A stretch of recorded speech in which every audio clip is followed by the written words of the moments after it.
அல்லது வருங்காலத்தில் உள்ளதிலே அவனுக்கு குழப்பம் ஏற்பட்டு விடுமா? லா யஷ்கலுஹு சம்உன் அன் சம்இன்.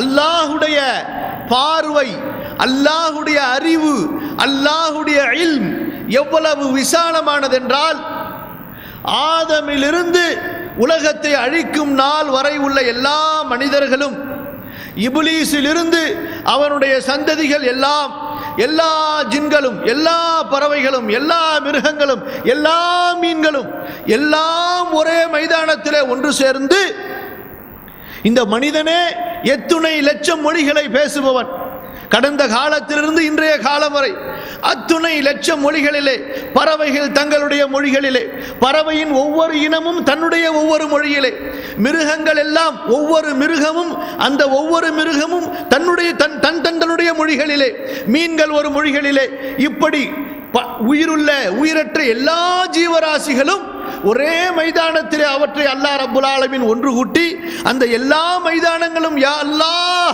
என்ற அவை அவற்றினுடைய மொழிகளிலே அழைத்து தங்களுடைய கோரிக்கைகளை ஒட்டுமொத்தமாக ஒரே நேரத்திலே கூறினால், ஒன்றை கேட்டதால் இன்னொன்று தவறிவிடாது. லா யஷ்கலுஹு சம்உன் அன் சம்இன். அல்லாஹ் அக்பர். ஒன்றை கேட்டதால் இன்னொன்று தவறிவிடாது. அவற்றில் ஒன்றை ஒரு பக்கம் பார்த்ததால் இன்னொரு பக்கம் தவறிவிடாது. இந்த பக்கம் நான் உங்களை பார்த்தேன்னா இந்த பக்கம் என்னால் பார்க்க முடியாது, இந்த பக்கம் பார்த்தேன் என்றால் இந்த பக்கம் பார்க்க முடியாது, முன்னாடி பார்த்தேன் என்றால் பின்னாடி பார்க்க முடியாது. இதுதான் மனிதனுடைய பார்வை. அல்லாஹ்வுடைய பார்வை, அந்த அல்லாஹ்வுடைய பார்வைக்கு திரை கிடையாது, அல்லாஹ்வுடைய பார்வைக்கு சுவர் கிடையாது, அல்லாஹ்வுடைய பார்வைக்கு தூரம் கிடையாது. யஅலமு தபீப நம்லத்தின் சௌதா அலா ஸஹரத்தின் ஸம்மா ஃபீ லைலத்தின் ظلமா. கடுமையான கரும் இருளிலே, கருப்பு பாறையிலே ஒரு கருப்பு எறும்பு அந்த பாறையின் அடியிலே ஊர்ந்து சென்றால், அந்த எறும்பு ஊறும் போது ஏற்படக்கூடிய அந்த 0000 டிகிரி சப்தத்தையும் அல்லாஹ் கேட்கிறான். அது அதனுடைய கல்பிலே, அதற்கென்று படைக்கப்பட்ட அதனுடைய கல்பிலே, அதற்கென்று படைக்கப்பட்ட அதனுடைய கல்விலே அது என்ன நினைக்கிறது என்பதையும் அல்லாஹ் கேட்கிறான். அதற்கு ஒரு நாவை அல்லாஹ் படைத்திருக்கிறான். அந்த நாவை கொண்டு அது தன்னுடைய ரப்பிடத்திலே என்ன கேட்கிறது என்பதையும் அதை படைக்க கேட்டுக்கொண்டான். இப்லீஸ் தன்னுடைய கட்டளைக்கு மாறு செய்தவன் ரப்பு என்று அழைத்தான். ரப்பி அன்துர்னி இலா யௌமி யபஅஸூன், என் இறைவா எனக்கு அவகாசம் கொடு என்று கேட்டான். அல்லாஹு அக்பர். அல்லாஹ்வுடைய கருணையின் அந்த மகத்துவத்தை பாருங்கள். இப்லீஸ் ரப்பு என்று கேட்ட காரணத்தால் சரி நீ கேட்டதை நான் ஏற்றுக்கொண்டேன் என்று கூறுகிறான் என்று சொன்னால், அல்லாஹ் ரப்புல் ஆலமீன் அவனுடைய அடியார்களின் மீது, அவனை வழிபடக்கூடிய, அவனை அஞ்சக்கூடிய அடியார்களின் மீது எவ்வளவு கருணை உள்ளவனாக இருப்பான் என்று அந்த அல்லாஹ் மனிதனுடைய சூழ்நிலையை அப்படித்தான் அமைத்திருக்கிறான். ஒரு பக்கம் நஃப்ஸ், இன்னொரு பக்கம் ஷைத்தான். இந்த இருவருக்கும் இடையிலே மனிதன் போராடி கொண்டே இருக்கிறான். இந்த மனிதனுடைய உள்ளத்தை பற்றி ரசூலுல்லாஹி ஸல்லல்லாஹு அலைஹி வஸல்லம் சொல்லுகின்றார்கள். இவனுடைய நிலைமையை பற்றி சொல்லுகின்றார்கள். குல்லுக்கும் ஹத்தாவுன், நீங்கள் எல்லாம் தவறு இழைப்பவர்களே. யாரும் தன்னை தானே நான் மிக யோக்கியன், நான் பாவமே செய்யாதவன், நான் தவறே செய்யாதவன் என்று சொல்ல முடியாது. அல்லாஹ் கூறுகிறான், லா துஸக்கு அன்ஃபுஸக்கும் ஹுவ அஅலமு பிமன் இத்தகா. உங்களை நீங்களே பிற்றிக் கொள்ளாதீர்கள், உங்களை நீங்களே தூய்மைப்படுத்திக் கொள்ளாதீர்கள். அல்லாஹ்விற்கு தெரியும் யார் அல்லாஹ்வை அதிகம் பயப்படக்கூடியவர்கள் என்று. கண்ணியத்திற்குரியவர்களே, மனிதன் எந்த பாவங்களையும் செய்யவில்லை, பெரும் பாவங்களை செய்யவில்லை, சிறு பாவங்களை செய்யவில்லை. அல்லாஹுவை அவன் மறந்து கழிக்கின்றானே நேரங்கள், அதுவே எவ்வளவு பெரிய பாவம் தெரியுமா? அல்லாஹ் கொடுத்த நாவை, அவனுடைய நினைவை கூறுவதை விட்டு வேறு ஒரு விஷயங்களிலே பேசி பிரஸ்தாபித்துக் கொண்டிருக்கிறானே, அது எவ்வளவு பெரிய பாவம் தெரியுமா? அல்லாஹ் கொடுத்த இந்த அக்கல், இந்த அறிவை, அல்லாஹுவை சிந்திப்பதை விட்டுவிட்டு, அல்லாஹ்வுடைய அருட்கொடைகளை சிந்திப்பதை விட்டுவிட்டு அற்ப படைப்புகளை பற்றி சிந்தித்துக் கொண்டிருக்கிறானே, அது பாவமா இல்லையா? கண்ணியத்திற்குரியவர்களே, இப்படி வாழ்க்கையிலே எடுத்து பார்த்தால் எங்கேயாவது ஒரு இடத்திலே மனிதன் பாவத்தை செய்து கொண்டிருக்கிறான். அல்லாஹ்வுடைய அருள் என்ன? அல்லாஹ் சொல்கிறான், நீ பகலிலும் பாவம் செய்கிறாய். இது மட்டுமல்ல, இன்னும் எத்தனையோ பாவங்கள். ஒவ்வொரு மனிதனும் தன்னை பற்றி சிந்தித்து பார்த்தால் போதுமானது. யாரும் யாரையும் பற்றி தீர்ப்பளிக்க வேண்டியதில்லை, யாரும் யாரையும் பற்றி விசாரிக்க வேண்டியதில்லை. உமர் ரலியல்லாஹு அன்ஹு அவர்கள் கூறுவது போன்று ஹாசிபு அன்ஃபுஸகும் கப்ல அன் துஹாசபு, உங்களிடத்திலே விசாரிக்கப்படுவதற்கு முன்னால் நீங்கள் உங்களை விசாரித்துக் கொள்ளுங்கள். உமர் ரலியல்லாஹு அன்ஹு அவர்கள் என்ன செய்வார்கள் என்றால், தனிமையிலே தங்களை தாங்களே விசாரித்துக் கொண்டு ஒரு கம்பை வைத்து அடித்துக் கொள்வார்கள். உமரே நீ ஏன் இதை செய்தாய், உமரே நீ ஏன் இதை பேசினாய், உமரே நீ ஏன் இதை கூறினாய் என்று தங்களை தாங்களே வருத்திக் கொள்வார்கள். அல்லாஹ் அக்பர். கண்ணியத்திற்குரியவர்களே, யாரும் யாரையும் பற்றி தீர்ப்பளிக்க வேண்டியது கிடையாது. ஒவ்வொருவரும் நம்மை பற்றி சிந்தித்து பார்த்தால் எத்தனையோ பாவங்கள், இரவின் தனிமையிலே செய்த பாவங்கள், மக்களுக்கு தெரியாமல் செய்த பாவங்கள், மஜ்மாவிலே கூட்டத்திலே செய்த பாவங்கள், சிறுபிராயத்திலே செய்த பாவங்கள், வயது வந்ததற்கு பிறகு செய்த பாவங்கள், எத்தனை தொழுகைகளை பாழ்படுத்தி இருப்போம், எத்தனை தொழுகைகளை மறந்திருப்போம். அல்லாஹ் பாதுகாக்க வேண்டும். எத்தனை நேரங்களை வீணான பேச்சுகளிலே கழித்திருப்போம். அல்லாஹ் கூறுகிறான், அடியார்களே நீங்கள் காலையிலும் மாலையிலும் தவறு செய்கிறீர்கள், நான் யார் தெரியுமா, நான் உங்களுடைய எல்லா பாவங்களையும் மன்னிக்க தயாராக இருக்கிறேன், மன்னிப்பேன். உன்னுடைய பாவம் எவ்வளவு பெரிய பாவமாக இருந்தாலும் சரி, ஷிர்க்கை அல்லாஹ் மன்னிக்கிறானா இல்லையா? தௌபா கேட்டால் குஃப்ரை அல்லாஹ் மன்னிக்கிறானா இல்லையா? கொலையை அல்லாஹ் மன்னிக்கிறானா இல்லையா? எந்த பாவங்களும் அல்லாஹ்விடத்திலே அங்கே தடுத்து வைக்கப்படுவதில்லை. அடியான் அல்லாஹ்விடத்திலே மன்னிப்பு கேட்கும் போது, இதற்கு மேலும் அல்லாஹ்வுடைய கருணையை புரிய வேண்டும் என்றால் அல்லாஹ் கூறுகிறான், யப்ன ஆதம் லவ் அதைதனி பிகுராபில் அர்தி ஹதாயா ثم لقيتني لا تشرك بي شيئا لأتيتك بقرابها مغفرة. ஆதமுடைய மகனே, இந்த பூமி நிரம்ப நீ பாவங்களை எல்லாம் செய்ததற்கு பிறகு, நீ செஞ்ச பாவம் 7 கண்டங்களை நிரப்பிருச்சு, கடலை நிரப்பிருச்சு, இந்த ஆகாயத்தெல்லாம் நிரப்பிருச்சு. அவ்வளவு பாவத்தை செஞ்சுட்டு நீ எனக்கு முன்னாடி வர்ற, தௌபா கூட கேட்கல, தௌபா கூட நீ கேட்கல. ஆனா நீ ஷிர்க் எனக்கு இணை வைக்காமல் என்னை ஈமான் கொண்ட நிலையிலே நீ வந்து விட்டால், நீ செய்த பாவங்களின் எண்ணிக்கை அளவு உன்னை நான் மன்னிப்பேன். அல்லாஹ் அக்பர். அல்லாஹ்வுடைய கருணையை பாருங்க. ஷிர்க்கை அல்லாஹ் மன்னிப்பதில்லை. ஷிர்க்குடைய நிலையில் ஒருவன் இறந்து விட்டால், குஃப்ருடைய நிலையில் ஒருவன் இறந்து விட்டால் அவனை அல்லாஹ் மன்னிப்பதில்லை. ஷிர்க் இல்லை என்றால் அத்துணை பாவங்களையும் அல்லாஹ் மன்னித்து விடுகிறான். இதே ஹதீஸ் குதுசியிலே இன்னொரு வாசகம் வருகிறது, யப்ன ஆதம் லவ் பலகத் ذنوبك عنان السماء ثم استغفرتني لغفرت لك فلا أبالي.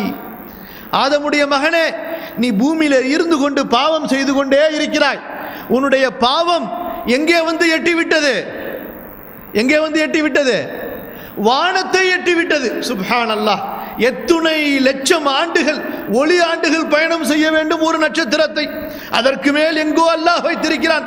அந்த வானத்தை உன்னுடைய பாவங்கள் எட்டிவிட்டாலும் அதற்கு பிறகு கையேந்தி யா ரப்பி, என் இறைவா என்னை மன்னித்தருள் என்று நீ ஒரு முறை கூறினால் போதும், அத்துணை பாவங்களையும் நான் மன்னித்து விடுவேன். என்னை யார் கேட்க முடியும்?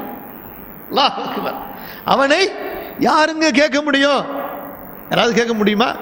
முதலமைச்சர் மன்னிச்சாருன்னு சொன்னா ஜனாதிபதி கேட்பார், ஏன்பா மன்னிச்சேன்னு சொல்லிட்டு. ஜனாதிபதி மன்னிச்சாருன்னு சொன்னா பப்ளிக் கேட்க, ஏங்க மன்னிச்சிங்கன்னு சொல்லிட்டு. கேட்குமா? கேட்காதா? உலகத்திலே யார் மீது வேண்டுமானாலும் ஆட்சேபனை செய்யலாம். உலகத்திலே அரசர்களுக்கெல்லாம் அரசர், சக்கரவர்த்திகள், பெரிய வல்லரசர், அவர் மீது கூட மக்கள் கை நீட்டலாம். அவருக்கு எதிராக கூட கிளர்ச்சிகள் நடக்கலாம், புரட்சிகள் நடக்கலாம், அவருடைய ஆட்சி பிடுங்கப்படலாம். அல்லாஹ்வுடைய ஆட்சியை யார் பிடுங்குவது? அல்லாஹ்வுடைய ஆட்சியிலே யார் கேள்வி கேட்பது? குலில்லாஹும்ம மாலிகல் முல்கி துத்தில் முல்க மன் தஷா. ஆட்சியை கொடுப்பவன் அவன், ஆட்சியை பிடுங்குபவன். வலில்லாஹி முல்கு ஸமாவாத்தி வல் அர்த். வானத்தினுடைய ஆட்சி அல்லாஹ்விற்கு சொந்தம். யாருக்கு சொந்தம்? முதல் வானத்தின் ஆட்சி, அடுத்த வானம், அடுத்த வானம், 7 வானங்களிலும் அல்லாஹ்வுடைய ஆட்சி. அதற்கு மேல் அர்ஷிலே, குர்சியிலே அல்லாஹ்வுடைய ஆட்சி. பூமியின் மீது அல்லாஹ்வுடைய ஆட்சி, மேகத்தின் மீது அல்லாஹ்வுடைய ஆட்சி, கடலுக்கு மேல் கடலுக்கு கீழ் எல்லா படைப்புகளின் மீது முழுமையாக அல்லாஹ்வுடைய ஆட்சி நடைபெற்றுக் கொண்டிருக்கிறது.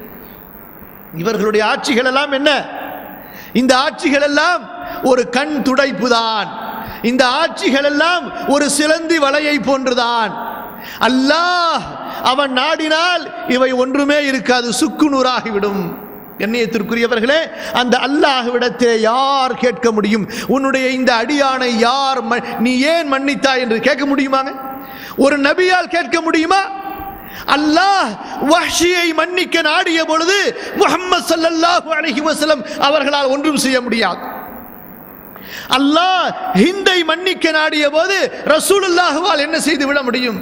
அல்லாஹ் காலிதை, அபூ சுஃபியானை மன்னிக்க நாடிய போது, முகீராவை மன்னிக்க நாடிய போது, முஆவியாவை மன்னிக்க நாடிய போது யாரால் என்ன செய்ய முடியும்?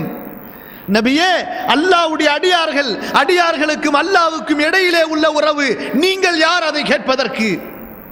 அல்லாஹ் கூறுகிறான், நபியே, லைஸ லக மினல் அம்ரி ஷைஉன் ஹத்தா யதூப அலைஹிம் அவ் யுஅذிபஹும் ஃபஇன்னஹும் ஸாலிமூன். உஹது போரிலே நபியினுடைய முகத்தை காயப்படுத்தினார்கள். அல்லாஹ்விடத்திலே நபி கை தூக்கினார்கள். இந்த கூட்டம் எப்படி வெற்றி பெறும்? தன்னுடைய நபியின் முகத்தை காயப்படுத்தி விட்டார்கள் என்று அல்லாஹ் வசனத்தை இறக்கி விட்டான். நபியே, உங்களுக்கு அதிகாரம் இல்லை.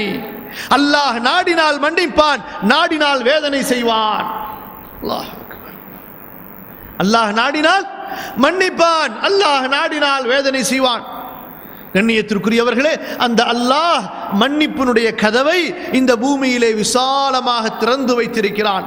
உலகத்தை அழிக்கும் நாளிலே சூரியன் எப்போது மேற்கிலிருந்து உதிக்குமோ அந்த நாள் வரை அல்லாஹ் ரப்புல் ஆலமீன் இந்த தௌபாவினுடைய வாசலை விசாலமாக விரித்து வைத்திருக்கிறான். சகோதர சகோதரிகளே, தாருல் ஹுதாவின் இஸ்லாமிய நூல்கள் மற்றும் உரைகளை கொண்டு அவசியம் பயன்பெறும்படி அழைக்கிறோம். அத்துடன் தாருல் ஹுதாவின் அழைப்பு பணி, கல்வி பணி மற்றும் சமூக பணிகளுக்கு உங்களால் முடிந்த ஒத்துழைப்பை தாருங்கள். அல்லாஹ் உங்களுக்கு நற்கூலி வழங்கட்டும். எங்கள் முகவரி தாருல் ஹுதா, 211 லிங்கிச்செட்டி தெரு, மண்ணடி, சென்னை 1. தொலைபேசி எண் 044252247866. அடுத்து ஒரு அடியான், அவனுடைய உயிர் இந்த உடலை விட்டு பிரியும் நேரம் வரை, அதற்குத்தான் கர்கர் என்று சொல்வார்கள். மாலம் யுகர்கிர், இந்த தொண்டை குழியில் உயிரை எங்கேருந்து மலக்கு எடுக்கிறாரு? ஆரம்பத்தில் காலுடைய விரலிருந்து அப்படியே உருவிக்கிட்டே வருவார். ஏன் உயிர் வாங்கும்போது அவ்வளவு அதாப, அவ்வளவு வேதனை தெரியுமா? இந்த உயிர் என்பது உடலுடைய எல்லா பகுதிகளிலும் இருக்கிறது. உயிர் இல்லாத பகுதியில் வலி இருக்காது. நகத்தை வெட்டுங்க வலிக்குதா? முடியை வெட்டுங்க வலிக்குதா? வலிக்காது. உடலில் உள்ள எல்லா பகுதிகளிலும் இந்த உயிர் இருக்கிறது. இந்த உயிரை கொஞ்சம் கொஞ்சமாக அந்த மலக்கு இழுத்து கடைசியாக தொண்டை குழிக்கு கொண்டு வருவாரே, அப்போது அந்த மறுமையினுடைய ஹிஜாப், அந்த திரையை அல்லாஹ் திறந்து விடுகிறான். ஆகிரத்து கண்ணுக்கு தெரிஞ்சிடும். மலக்கு கண்ணுக்கு தெரிய ஆரம்பிச்சிருவார். அதாபு, ரஹ்மத்து எல்லாம் கண்ணுக்கு தெரிய ஆரம்பிச்சிடும். அந்த நேரத்தில்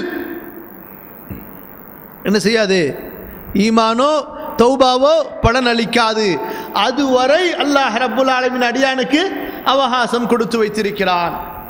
கண்ணியத்திற்குரியவர்களே, அல்லாஹ் ரப்புல் ஆலமீன் அடியானை தண்டிக்க நாடினால், அடியான் செய்கின்ற பாவத்திற்காக அவனை வேதனை செய்ய வேண்டும் என்று அல்லாஹ் நாடினால், அல்லாஹ் குர்ஆனிலே சொல்லுகின்றான். சூரா ஃபாத்திருடைய கடைசி வசனங்களை எடுத்து படித்து பாருங்கள். இந்த பூமியிலே எந்த ஜீவராசியும் வாழ முடியாது. நாம் எல்லாம் நம்முடைய கடந்த காலத்தை எடுத்து பார்த்தீங்கன்னு சொன்னால், நம்ம பாவம் செஞ்சப்ப அப்பப்பயே அல்லாஹ் ரப்புல் ஆலமீன் நம்மளை தண்டிச்சிருந்தா இந்த இடத்துல நம்ம ஒன்று கூடி இருக்க முடியுமா? ஒரு தொழுகையை விட்டது அதை விட பெரிய பாவம் இருக்குமா? பூமியில ஷிர்க்குக்கு அடுத்தபடியா தொழுகையை பாழாக்கியது. அதற்கெல்லாம் அல்லாஹ் ரப்புல் ஆலமீன் அந்தந்த நேரத்திலேயே அல்லாஹ் தண்டிக்க நாடி இருந்தால் இந்த இடத்துல ஒன்று கூடி இருக்க முடியுமா? அல்லாஹ்வுடைய அருள் ரஹ்மத்தை பாருங்கள். அல்லாஹ் இந்த அடியானின் மீது அவனுடைய அருளை அவ்வளவு விசாலமாக ஆக்கி வைத்திருக்கிறான். இப்ப என்ன வேலை? இந்த அடியான் அல்லாஹுவை முன்னோக்க வேண்டும். அடியான் எதுவரை அல்லாஹுவை முன்னோக்கவில்லையோ அதுவரை